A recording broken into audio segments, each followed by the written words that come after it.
vocês? Bem? Ninguém mais ou menos? Eu estou mais ou menos. Finzinho de resfriado. Vou tentar não tossir muito na cara de vocês. Tá? Boa noite a você que nos acompanha também pela internet e pelos nossos multisites. Talvez você esteja nos visualizando aí e nas outras abas você tenha acompanhando as notícias do nosso país. Talvez você esteja mais bem informado que nós, porque aqui nós estamos concentrados no que está ocorrendo aqui, nesse auditório. Mas, que coisa, hein?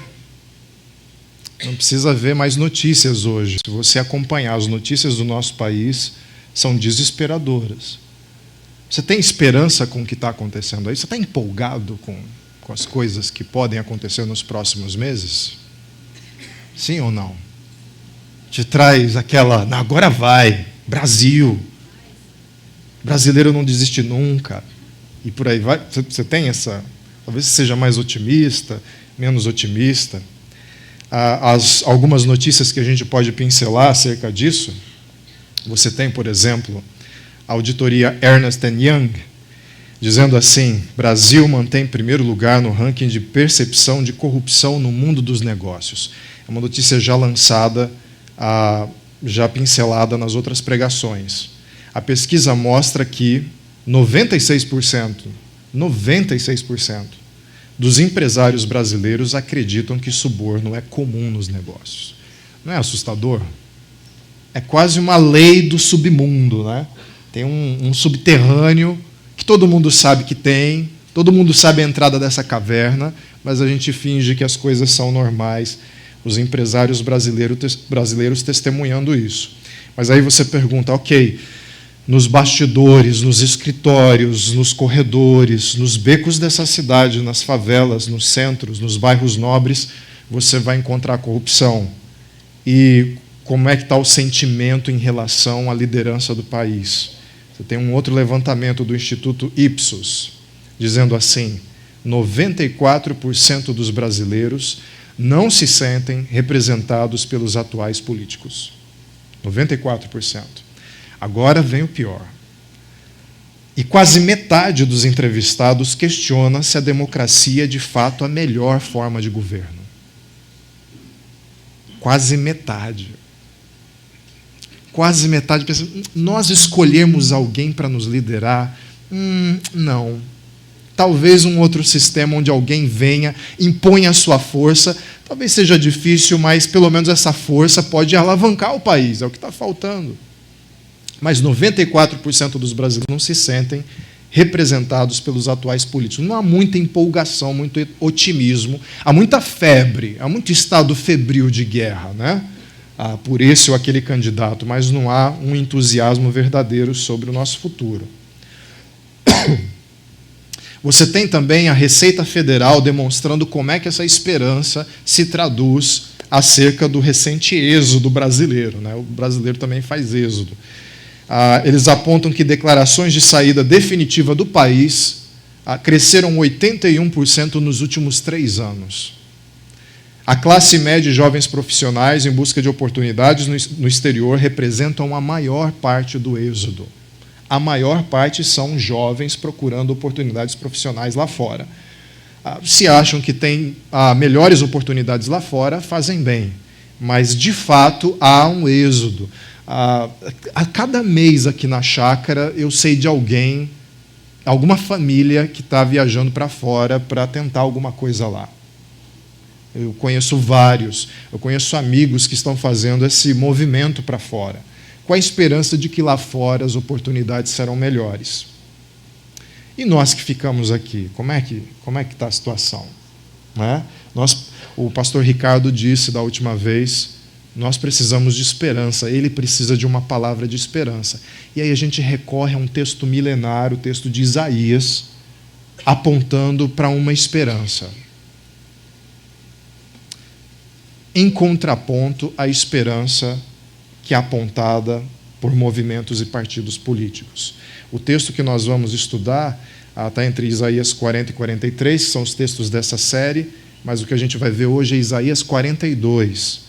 Deus nos usa para fazer a diferença. Na primeira mensagem você viu que Deus tem o controle sobre todas as coisas. Na segunda mensagem você viu que Deus cuida de você.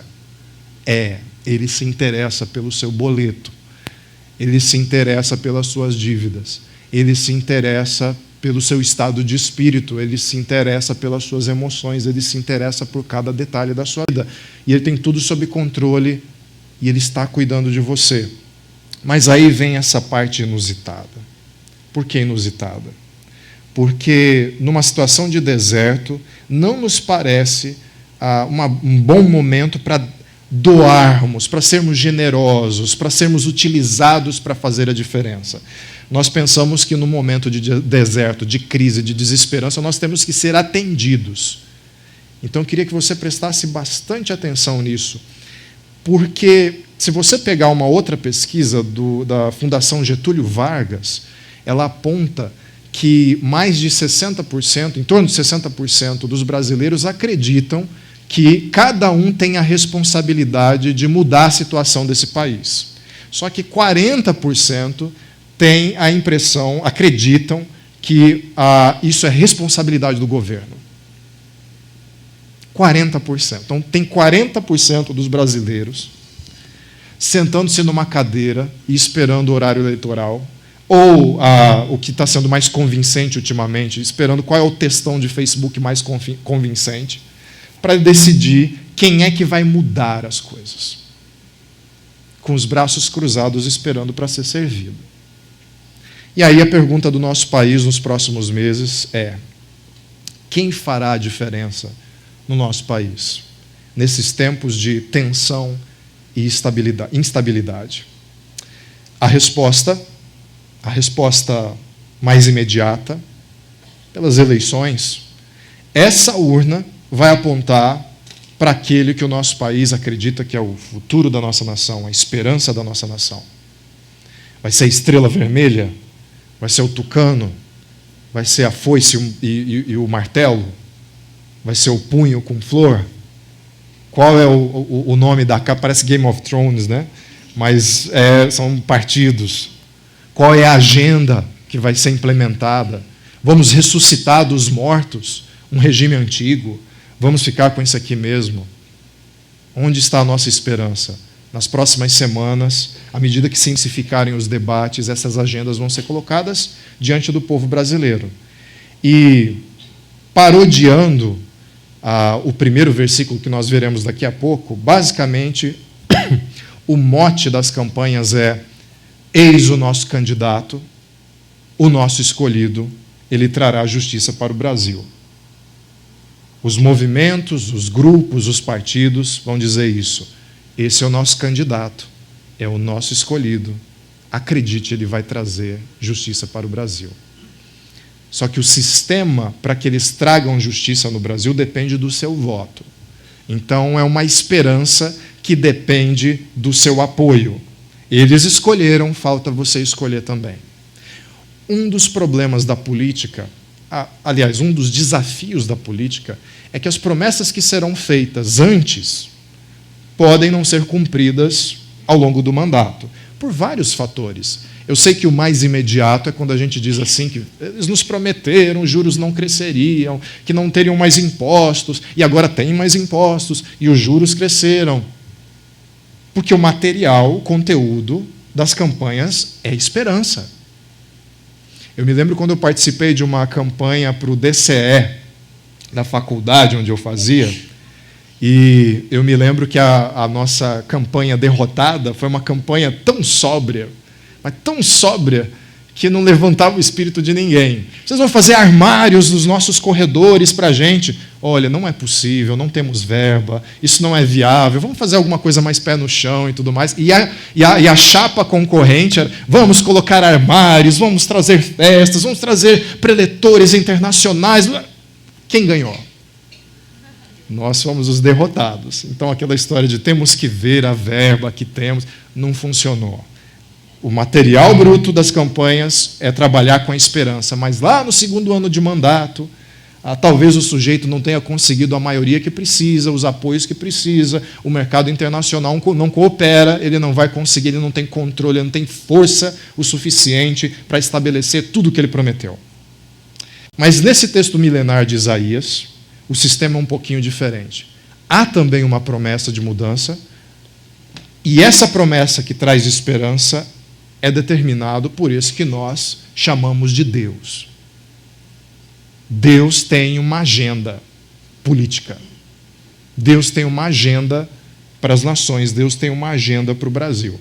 Então vamos lá. Isaías 42, versículo 1 diz assim: Eis o meu servo, a quem sustento, o meu escolhido, em quem tenho prazer. Porei nele o meu espírito e ele trará justiça às nações. Você tem Deus apresentando um servo, alguém com um título. E esse alguém, esse servo, passa por uma fórmula de eleição muito peculiar nas Escrituras. Não é votação, não é um conselho tribal. Deus está dizendo que ele escolheu alguém para ser seu servo e implementar a sua agenda naquele período da história. Pois bem, nessa fórmula você tem uma missão, um servo chamado por Deus, escolhido por Deus para cumprir uma missão, e a missão é trazer justiça às nações. Eis o meu servo, ele trará justiça às nações. Eu vou sustentá-lo, eu vou apoiá-lo, eu colocarei o meu espírito nele. Quando a Bíblia utiliza a palavra servo, não são raras as vezes em que ela brinca com quem ela coloca esse título. Às vezes a Bíblia fala de um indivíduo, às vezes a Bíblia fala de um indivíduo numa posição de autoridade, um rei, um profeta, um sacerdote, e muitas vezes ela fala de uma nação. Todos utilizando o singular. O servo indivíduo, o servo líder, autoridade, o servo nação.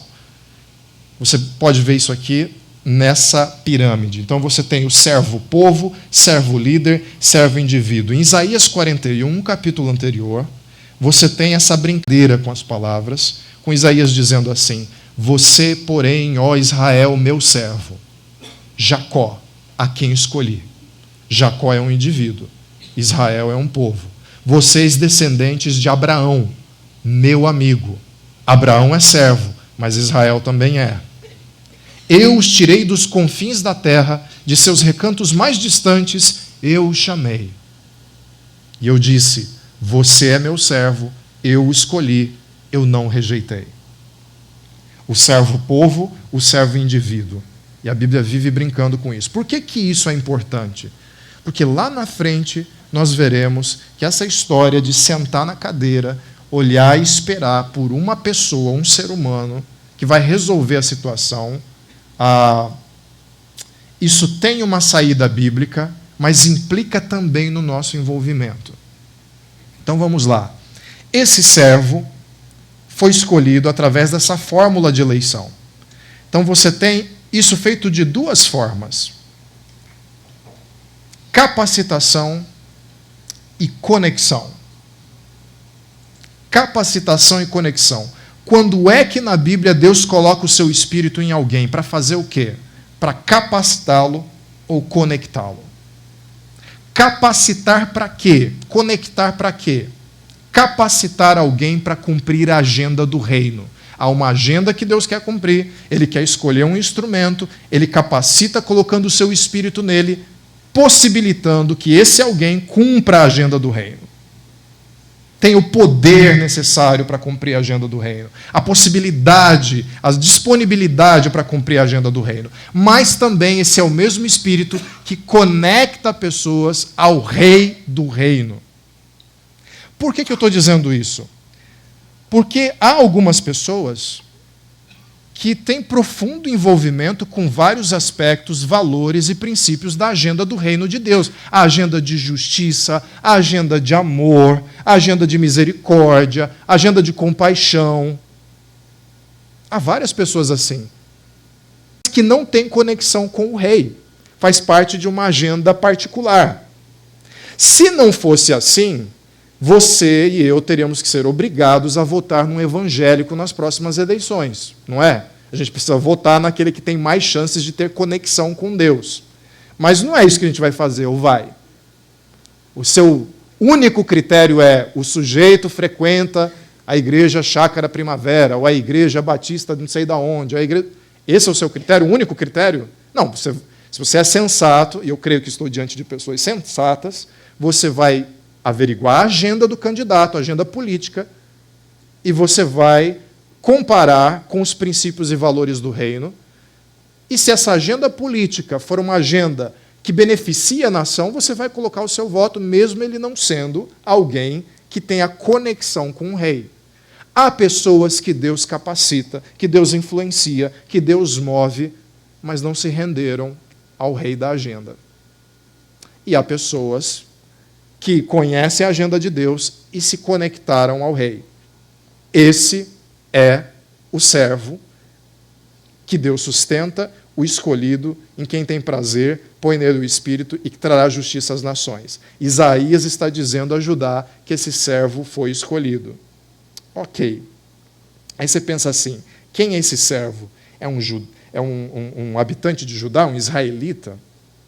Não. Nós já vimos nas passagens anteriores, nas pregações anteriores, que esse servo é Ciro. Ciro II o Grande. O significado mais imediato dessa passagem é Ciro II o Grande é esse servo. Isaías 45 vai apontar claramente para isso. O servo mencionado aqui, num primeiro momento, é Ciro. E nós vimos duas questões envolvendo como Ciro e o seu governo atendem, em certa medida, a agenda do reino. Nós vimos, por exemplo, o cilindro de Ciro II, considerado o primeiro registro de direitos humanos da história. As Nações Unidas têm 4 pontos inspirados no cilindro de Ciro, do qual eu destaco 2 aqui. Há 2 coisas na tradução desse cilindro. A primeira, Ciro determina que todas as nações pertencentes ao seu império podem adorar os seus próprios deuses. Eles têm liberdade de culto. Isso é revolucionário para a época. Uma época onde você impõe a sua força em todos os costumes dos povos que você domina. Mas ele estabelece essa liberdade de culto. E a segunda coisa, que ainda vai acontecer, e é motivo da profecia de Isaías, é Ciro determina, em determinado momento, que as nações exiladas podem voltar para suas casas, podem voltar para sua terra. Então ele liberta os escravos e eles permitem que adorem os seus deuses. Isso significa que israelitas podem adorar ao seu Deus por causa de uma medida de um governante, eu vou usar uma expressão evangélica comum, um governante secular, atendendo à agenda do reino de Deus. E por que isso é possível? Nós vimos também, na semana passada, o mapa do império de Ciro. Então você tem aqui, desde a Pérsia, passando até o limite das ilhas da Grécia. Toda vez em Isaías que você ler a palavra ilhas, a expressão ilhas, é um sinônimo, é uma expressão de distância. Da Pérsia até os limites do império. Da Pérsia, do centro, do coração do império, até os seus limites, a vontade de Ciro se faz presente. A lei de Ciro se faz presente. A força de Ciro se faz presente. Então, quando fala até as ilhas, até as ilhas sentem os benefícios do que Ciro está fazendo. Até lá. Então, a gente parte para a próxima. O que é que Ciro vai fazer no seu território conquistado? Ele vai trazer a justiça. Mas que justiça é essa? As 2 palavras utilizadas na passagem são mispá e torá. Mispá significa justiça plena. É mais do que código, é mais do que regra. É uma iniciativa, é um movimento. Basicamente, que a gente pode traduzir como chega. Chega. É o chega de Deus. Chega de opressão. Chega de fome. Chega de dor. Chega de violência. Chega. Não é uma justiça parcial. Não é uma justiça temporária. É justiça plena.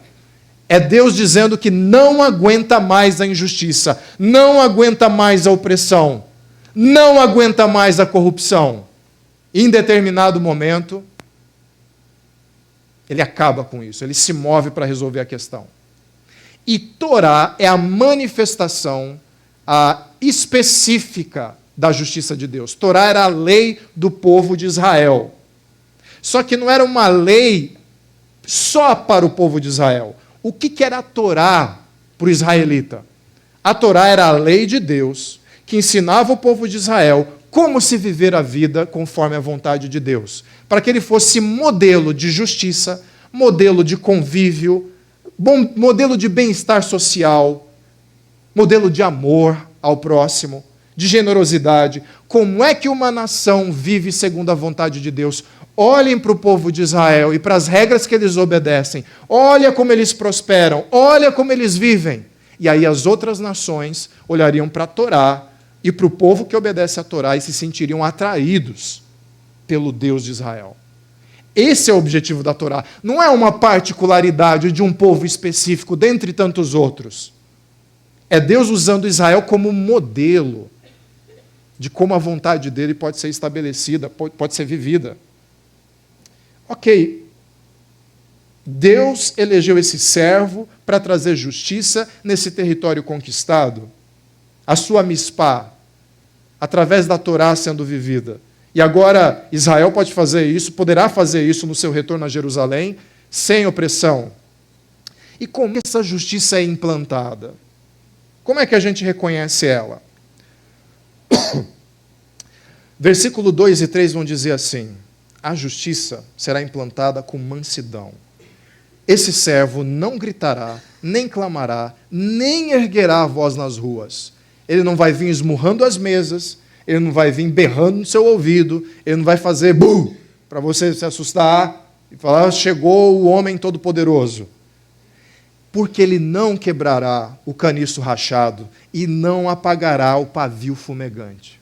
O caniço era usado para várias coisas no dia a dia dos israelitas e no dia a dia dos judeus no futuro. Quando um caniço quebrava, ele se desfazia em vários fios. E o caniço rachado aqui é ele quase partido, sendo sustentado por um fio, ou seja, só uma leve pressão e ele quebra de vez. Já o pavio fumegante, você tem aquelas lamparinas, aquelas lâmpadas abastecidas com óleo, com um paviozinho. E festa de aniversário de criança, né? Você tem o bolo do aniversário, aí você tem aquela velhinha, e a criança fica pulando lá na frente do bolo, porque o barato dela é apagar a vela. E aí ela apaga a vela.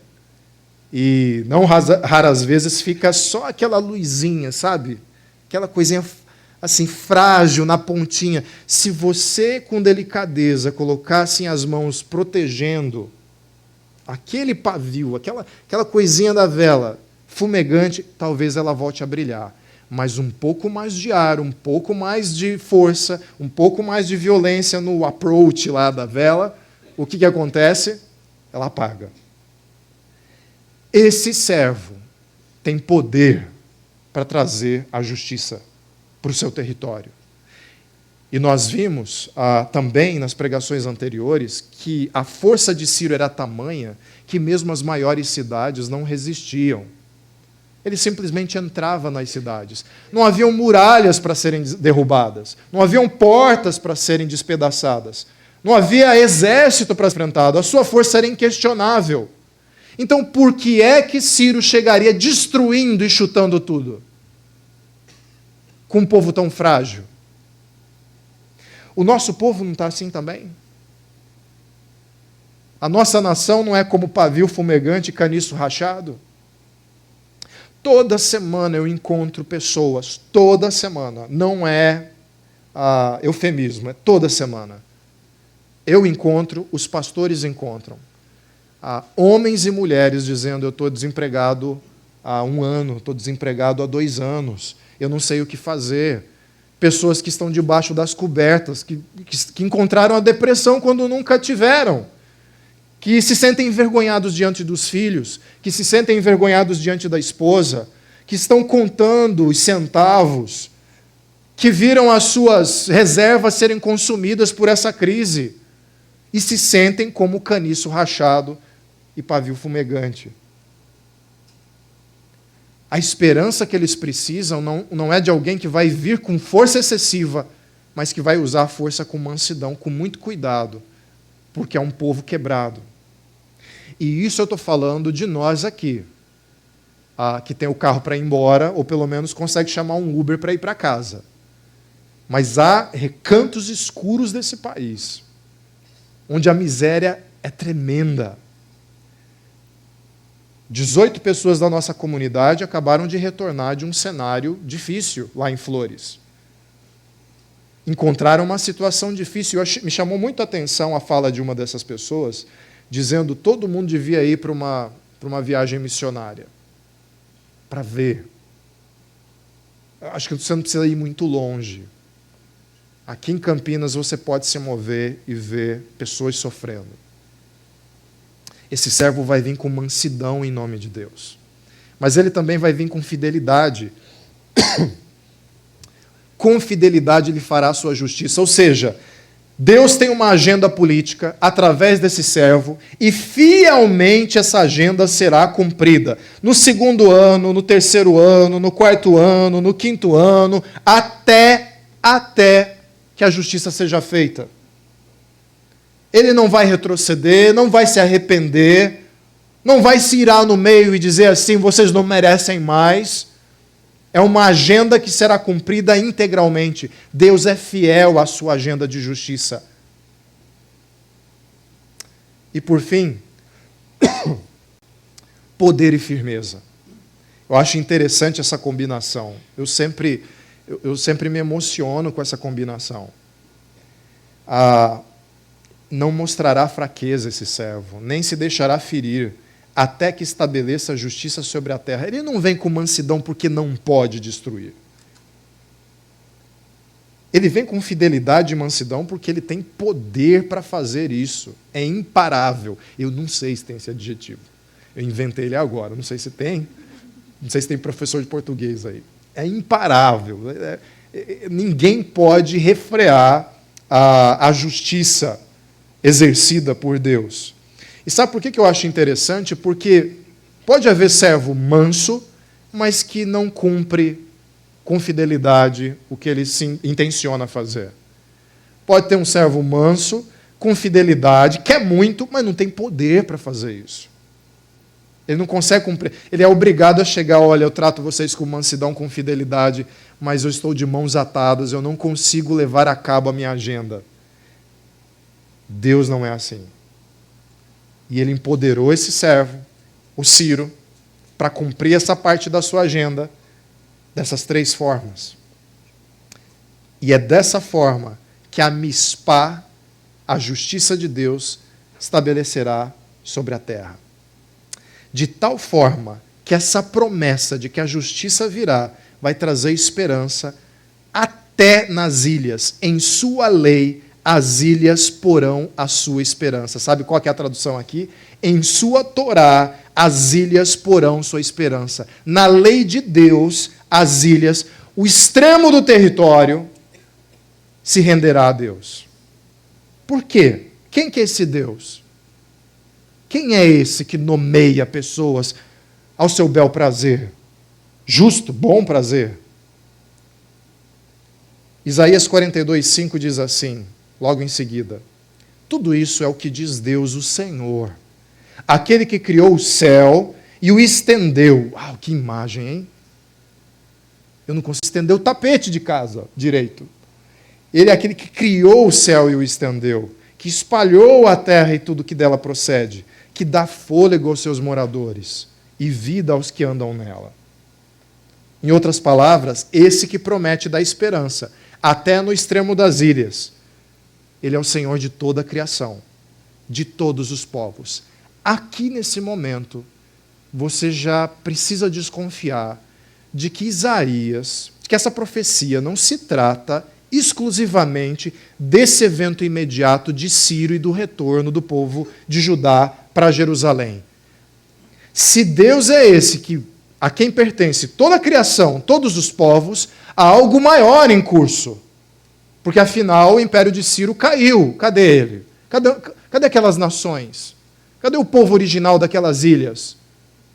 Mas essa promessa, esse texto ainda é repetido ao longo dos séculos. Foi repetido ao longo dos milênios, sendo esperança, mesmo já tendo sido cumprido de forma imediata. E aí eu recordo com vocês de um gráfico fantástico que o pastor Ricardo mostrou na semana passada e que eu fiz só um incremento nele.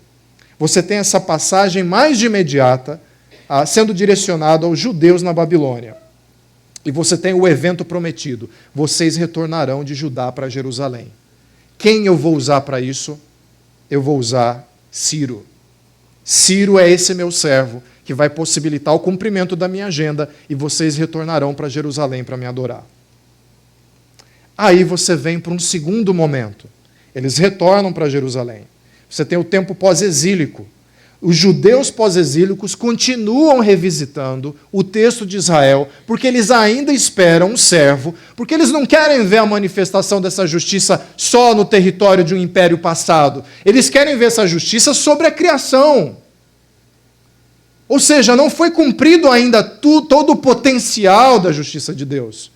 E eles esperam então um Messias. Virá um servo, esse Messias, que vai restaurar, redimir o povo de Israel e vai redimir a criação. E de fato isso acontece, porque Jesus vem, o Filho de Deus, o servo humilde, e cumpre a sua obra, que possibilita a redenção de toda a criação. E essa redenção, essa reorganização está em curso, porque ainda falta um terceiro período. Esse texto também é para nós hoje, como igreja.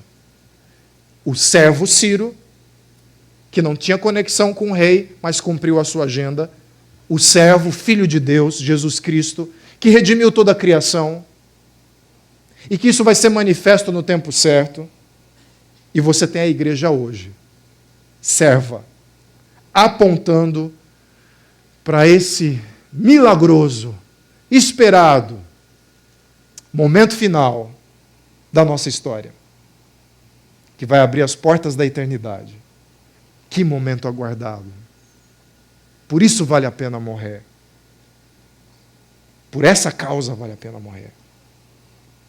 Os cristãos de hoje são servos, um povo que serve a agenda de Deus e tem conexão com Deus, porque nesse final nós temos uma conexão tanto com Ciras quanto com Messias. Qual conexão é essa? Atos 1:8, Jesus faz uma promessa para os seus discípulos e, consequentemente, para a sua igreja. Vocês receberão poder quando o Espírito Santo descer sobre vocês. Para quê? Para serem testemunhas, minhas testemunhas, em Jerusalém, na Judéia, Samaria, até os confins da terra. Vocês vão mostrar a justiça de Deus através de Jesus até lá. E o Espírito Santo vai capacitá-los a isso. É o mesmo Espírito que lá em Ciro capacita-o para cumprir a agenda de Deus. É o mesmo Espírito que está presente no batismo de Jesus Cristo, às margens do Jordão, onde o Pai diz soberanamente, de forma muito carinhosa: esse é meu Filho amado, em quem me comprazo. E aí a imagem bíblica é de uma pomba descendo sobre Jesus, o Espírito Santo descendo sobre Jesus, capacitando ele para a obra. Esse mesmo Espírito transforma a igreja em serva, capacitada para apontar para a justiça, ao falar do rei e se envolver com a agenda do reino. E aí sim, a glória do Senhor será revelada e juntos todos a verão. Todos a verão. Daqui em diante, não é mais necessário eu citar Ciro aqui diante de vocês. Vocês já sabem que Ciro já passou. Essa parte do cumprimento da promessa já se foi. A vinda de Jesus já aconteceu e ele está agora sentado numa imagem fantástica à direita de Deus Pai Todo-Poderoso, com toda a autoridade sobre céus e terra. Mas ainda há uma parte a ser vivenciada como povo de Deus. Nós, como igreja. Então, o restante dos versículos, você vai perceber que Isaías está narrando Deus e a sua escolha do servo, capacitação, mas daqui para diante o próprio Deus fala. e se dirige ao povo de Deus. Como eu não preciso mais me dirigir para Judá, eu não preciso mais me dirigir para os judeus debaixo do Império Romano, eu queria me dirigir a vocês com essas passagens. A continuidade dessa passagem. Essa é a palavra de Deus viva para você como igreja. E para você que tem se atraído, tem sentido atraído para o Deus Todo-Poderoso. E tem se encantado com Ele e deseja servi-lo. Então a gente vai ter um refletir e praticar diferente aqui. Isaías 42:6 diz assim: Eu, o Senhor, o chamei, cada um de vocês, em retidão. Segurarei firme a sua mão. Está difícil? Deus vai segurar firme a sua mão. Ele te chamou em retidão. Sua justiça é Jesus. Confie no seu suporte. Esse Jesus que cumpriu a justiça, que cumpriu a lei, que cumpriu toda a vontade do Pai, Ele te conecta ao Pai. A relação com o Rei. E esse Rei tem muito poder. Ele usa esse poder, sabe para quê? Segurar a sua mão, não te deixar cair, não te deixar desfalecer. Ele é a fonte da sua esperança. Põe a sua confiança nele. Ele não vai te decepcionar. Ele não vai te decepcionar. Mas o texto continua.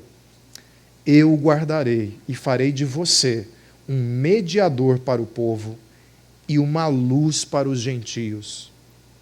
Eu vou te segurar, mas não para você ficar numa espera passiva enquanto o deserto não passa. No meio do deserto, no meio da crise, eu segurarei a sua mão, mas você vai se envolver no serviço ao outro, no serviço ao próximo. Você vai ser mediador e luz ao seu redor. Mediador para o povo significa viver a agenda do reino aqui no nosso meio. Irmãos de igreja que sabem se perdoar, que sabem conviver, que sabem fazer negócios como gente adulta, que sabem resolver suas questões, que sabem agir com justiça com o próximo, que andam em retidão.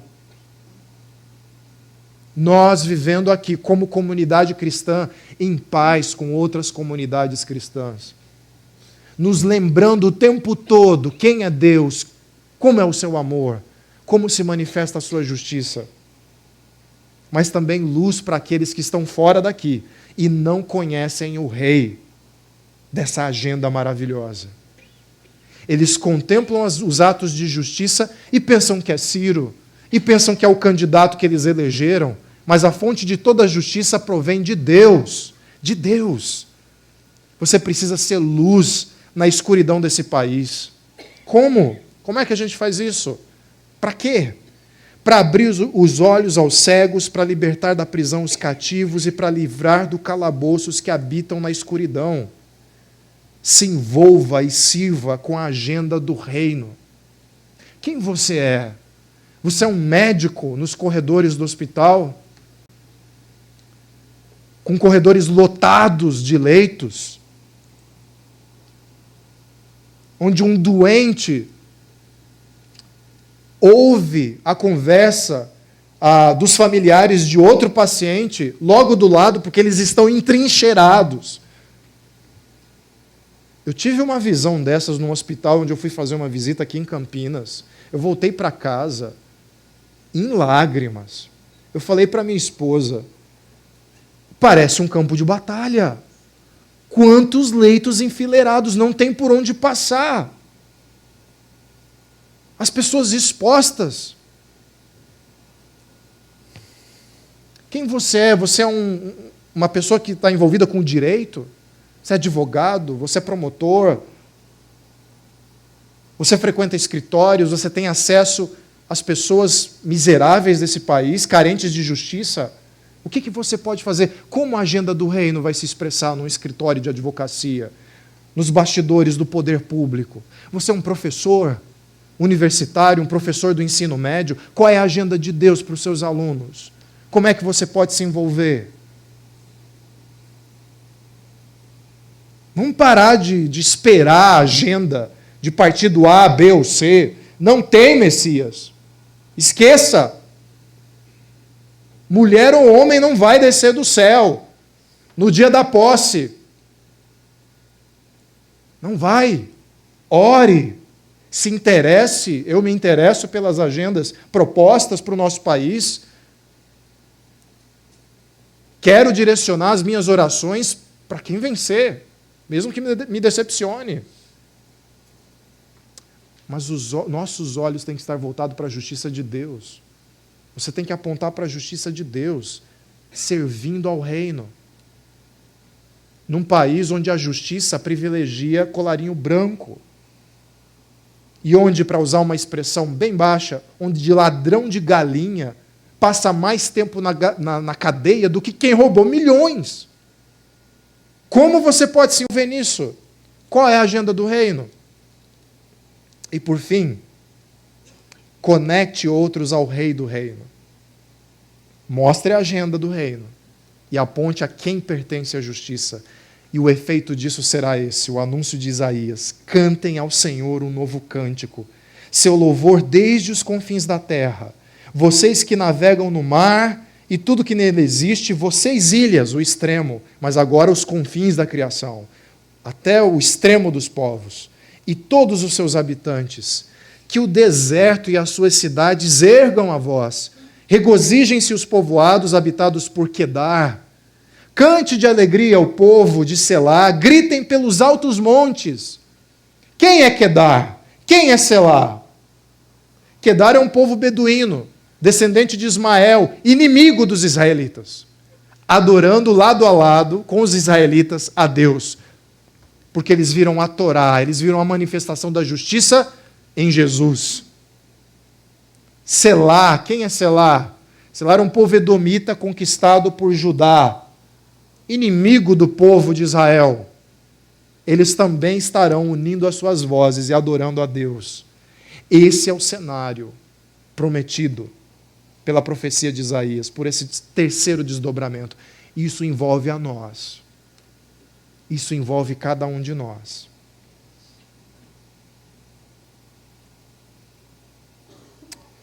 Conecte outros ao reino, ao rei do reino.